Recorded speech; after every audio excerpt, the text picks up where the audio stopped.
Hi everyone, welcome back to Miss Molly's English Time. This time I'm going to talk about the explanation text. All about the explanation text. Miss, pada kesempatan kali ini akan membahas semua tentang explanation text. Explanation text itu apa saja, perbandingannya apa saja dengan teks yang lainnya, dan contoh soalnya ada di penjelasan Miss setelah ini. So, let's check this out.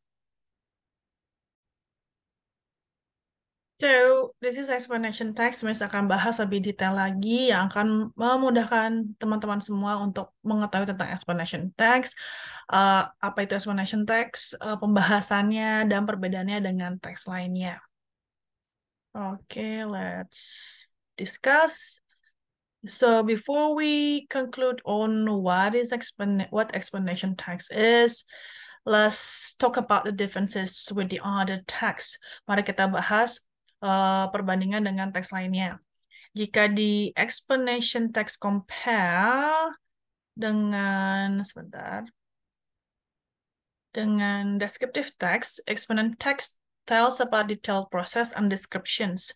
Jadi dia lebih jelasin proses sama descriptions-nya. Tapi kalau descriptive text talks about description on particular object.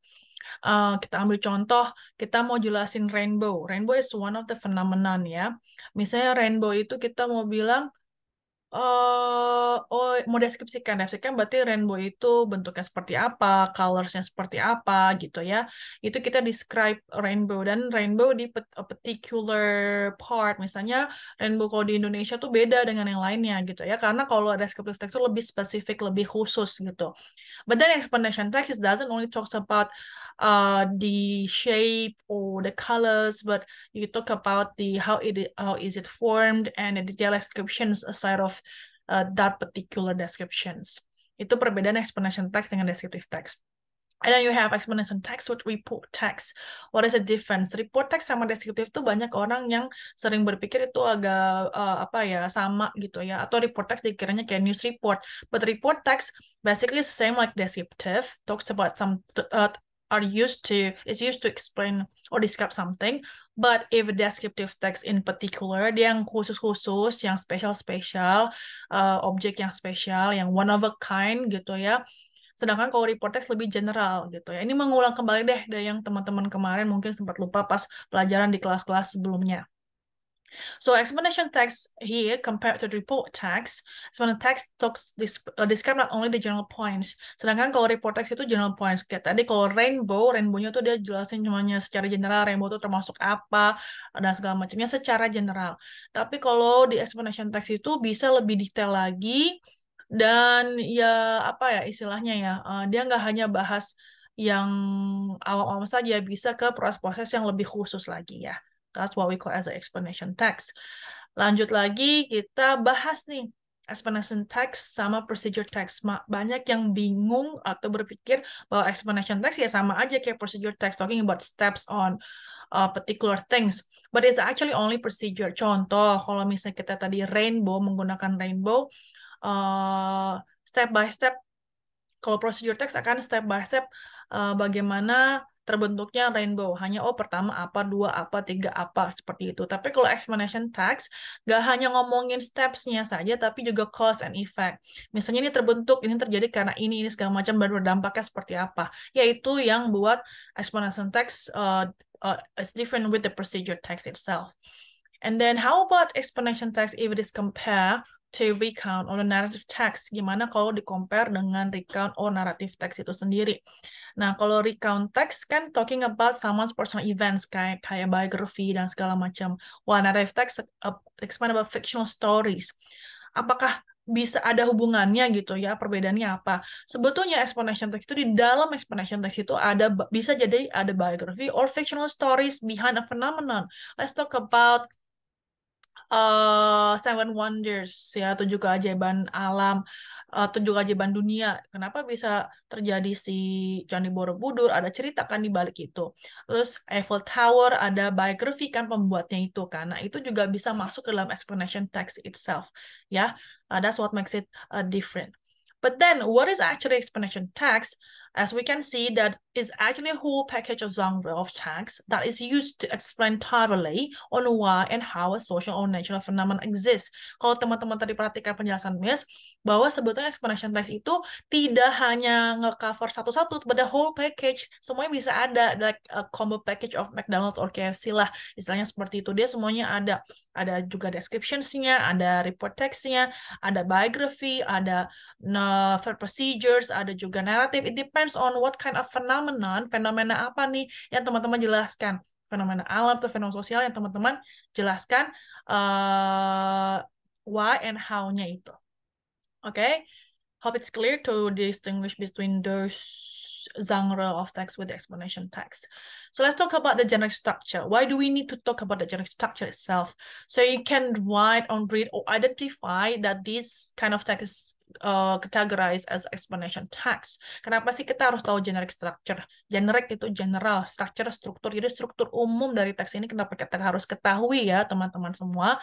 Karena teman-teman bisa tahu apa perbedaannya dengan teks lainnya. Sehingga pas saat baca, oh ya saya tahu nih jenis teksnya seperti ini. Saya akan lebih mudah untuk menentukan ide pokok dan lainnya setelah tahu jenis structure. Saya akan mudah untuk menuliskan explanation text jika nanti saya diminta untuk menuliskan gitu ya. So basically first you have an introductions here.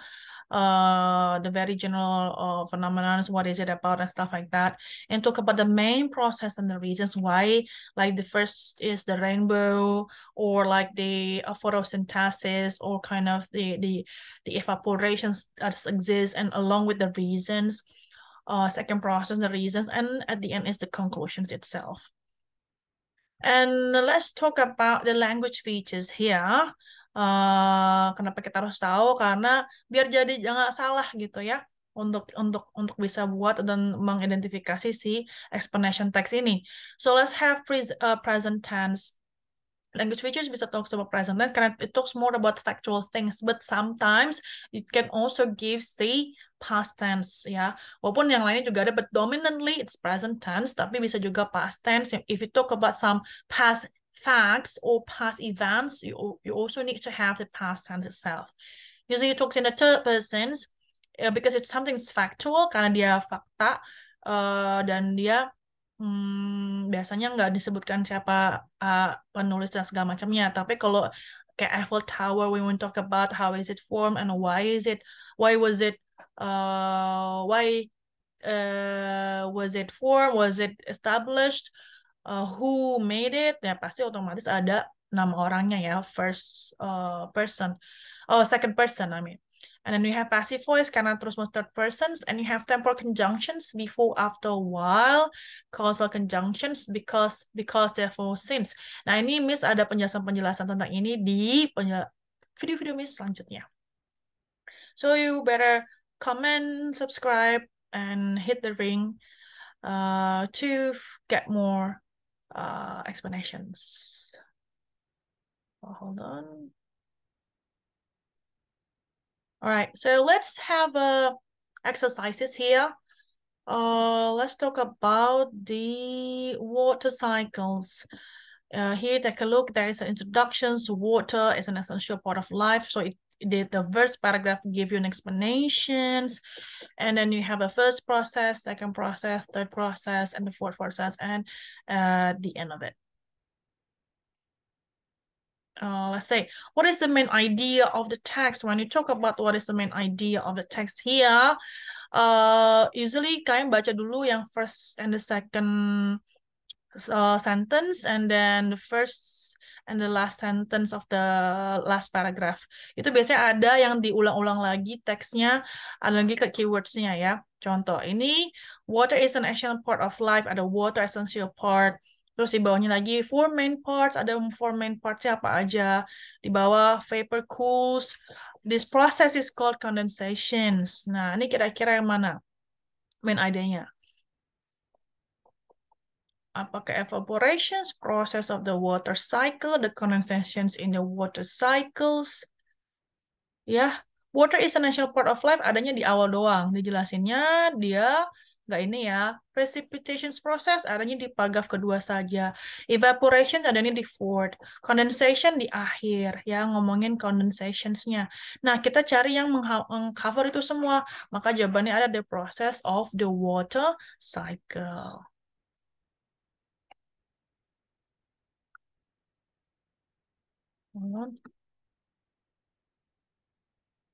Sebentar ya.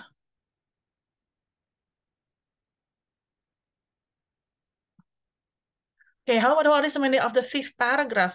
Nah, 1, 2, 3, 4, 5 kita lihat biasa ya kalimat awal sama kalimat akhir saja. Di sini ada water vapor cools and then this process is called condensation. So, pretty clear. Ya, the condensation in the water cycles itu jelas ya. Walaupun nggak sama persis tapi that's the point. And then we have here, hold on. Oke, lanjut kita bahas yang the word it in the air cannot hold it. Nah, di paragraf kedua kita lihat ya the air cannot hold it any longer. Ya, the air cannot hold it any longer di sini. Biasa itu reverse tuh mengacu ya, mengacu kemana? So reverse yang sebelumnya.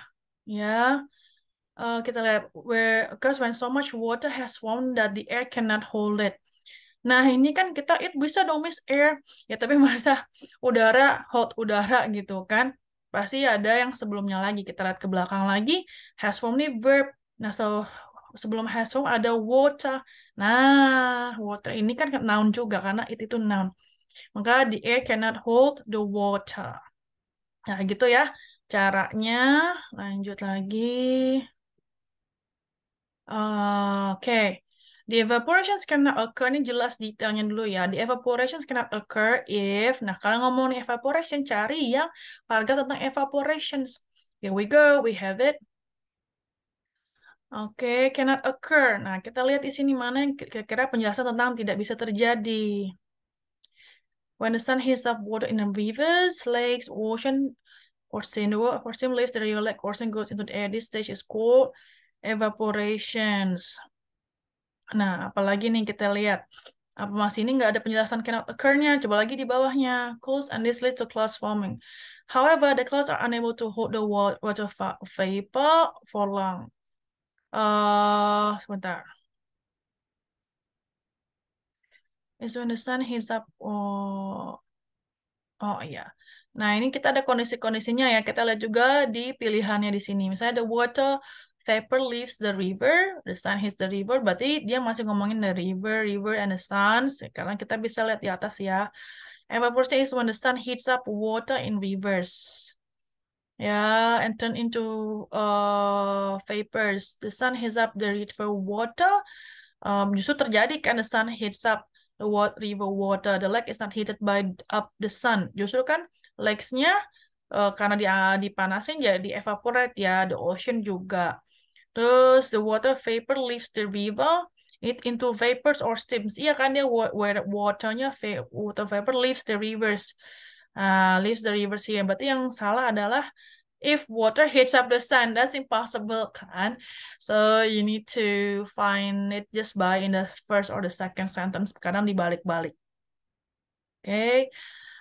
What makes the clouds forming? Apa yang buat clouds forming here? Kita lihat. In this so is evaporation clouds formingnya di sini mana? Nih, the water vapor cools and this lead to clouds forming. What makes the clouds forming? The water vapor cools and this lead to clouds forming. Berarti yang mana?